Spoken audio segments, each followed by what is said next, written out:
Hai, dan selamat datang kembali. Kita semua pasti pernah mengalami situasi ini.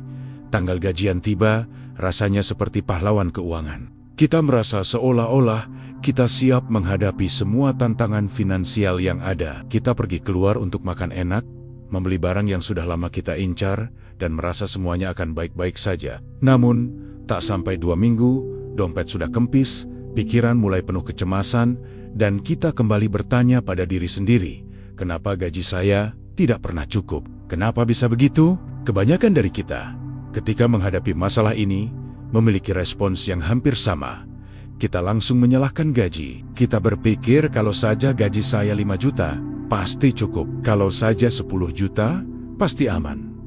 Kita mengira bahwa solusi untuk masalah finansial adalah angka gaji yang lebih besar. Tapi, ternyata kenyataannya jauh lebih rumit dari itu. Ada banyak orang yang gajinya jauh di atas rata-rata, bahkan lebih tinggi dari yang kita impikan.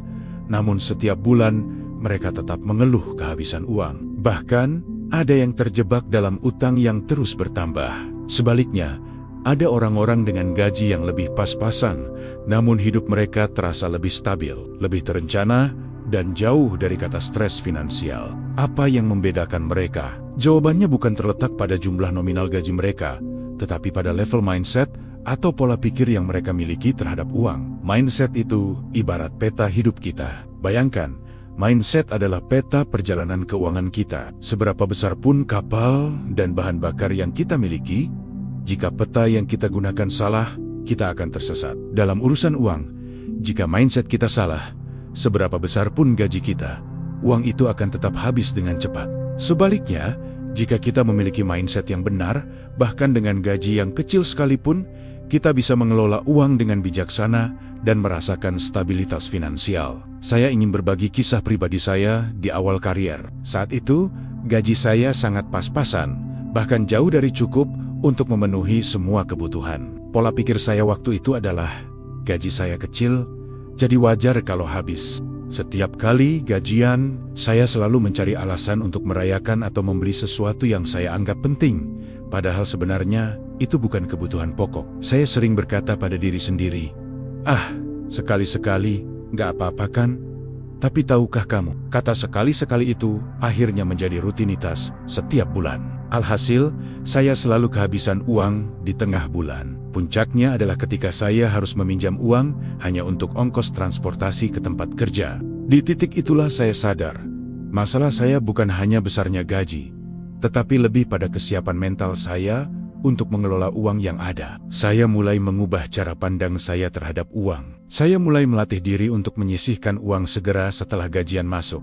Meskipun hanya Rp50.000, itu bukan tentang berapa besar uangnya, tapi lebih tentang latihan mental untuk berkata pada diri sendiri, uang ini bukan untuk dihabiskan semuanya. Ketika mindset ini berubah, saya mulai merasa dompet saya lebih tebal, meski gaji saya masih sama. Dari pengalaman ini dan hasil observasi saya menyimpulkan bahwa ada 3 level mindset yang menentukan kondisi keuangan seseorang. Mari kita bahas satu persatu. Dan coba lihat, di level manakah kamu saat ini? Level 1, mindset bertahan atau hand to mouth. Orang yang berada di level ini fokus hanya pada hari ini dan besok. Mereka bekerja keras, tetapi tidak memiliki rencana untuk masa depan.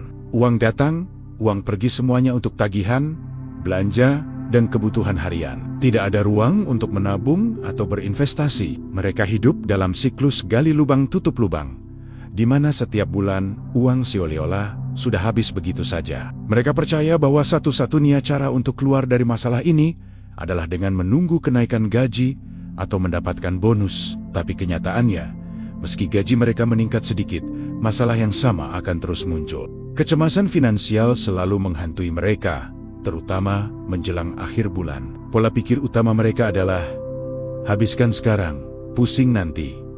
Apakah kamu pernah merasa seperti ini? Merasa uangmu tidak pernah cukup meskipun sudah bekerja keras? Ini adalah level mindset pertama yang perlu kita waspadai. Level 2, mindset cukup.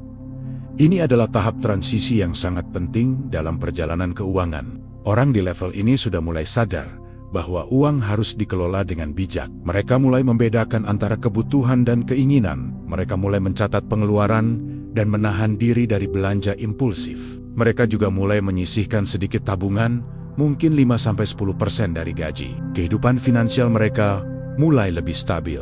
Kecemasan di akhir bulan berkurang, dan mereka memiliki sedikit bantalan jika terjadi hal darurat. Namun, meskipun mereka sudah lebih bijak dalam mengelola uang, mereka masih melihat uang sebagai sesuatu yang hanya perlu dijaga agar tidak hilang, bukan sebagai alat untuk berkembang lebih jauh. Uang masih dilihat sebagai sesuatu yang harus disimpan, bukan sebagai sesuatu yang bisa mendatangkan lebih banyak uang atau peluang.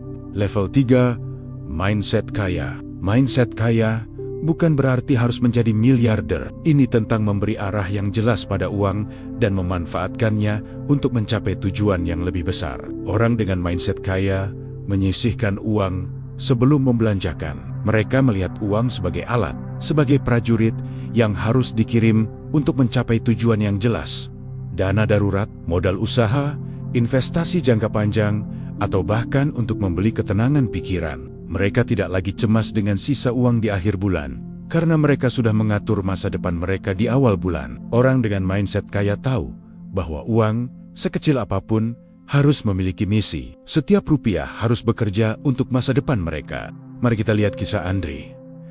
Seorang teknisi bengkel dengan gaji yang jauh di bawah rata-rata UMR. Dulu, Andri berada di level bertahan. Ia selalu merasa bahwa gajinya tidak cukup. Namun, setelah mulai serius mengubah pola pikirnya, ia mulai melakukan langkah kecil yang revolusioner. Setiap kali gajian, Andri langsung memisahkan Rp50.000 ke dalam amplop khusus. Konsistensi ini tidak hanya memberinya tabungan darurat, tetapi juga memungkinkannya untuk membeli peralatan bengkel yang lebih canggih. Peralatan itu meningkatkan kualitas dan kecepatan kerjanya, yang akhirnya membuat pelanggan lebih puas, bengkel lebih ramai, dan penghasilannya pun meningkat. Perhatikan, perubahan besar dalam hidup Andri tidak dimulai dari kenaikan gaji yang dia tunggu-tunggu, melainkan dari keberaniannya mengubah pola pikir tentang Rp50.000 pertama yang dia terima. Andri memilih untuk menempatkan uangnya pada misi yang jelas. Kesimpulannya, dompet yang cepat tipis bukan hanya karena gaji kecil, tetapi lebih karena mindset yang masih berada di level bertahan. Perubahan besar tidak selalu dimulai dari investasi ratusan juta. Perubahan besar dimulai dari langkah kecil, seperti menyisihkan Rp20.000, menunda belanja impulsif, atau mencatat pengeluaran harianmu. Ingat, mindset kaya adalah sebuah pilihan. Pilihan untuk lebih sadar, lebih bijak, dan lebih tenang dalam menghadapi uang. Jadi, pilihlah level mindsetmu. Ambil langkah kecil hari ini, dan saksikan bagaimana dompetmu, perlahan tapi pasti, akan menjadi lebih tebal, lebih kuat, dan penuh dengan peluang. Jangan tunggu lagi. Waktunya untuk merubah pola pikir dan mengelola uangmu dengan bijak dimulai sekarang juga.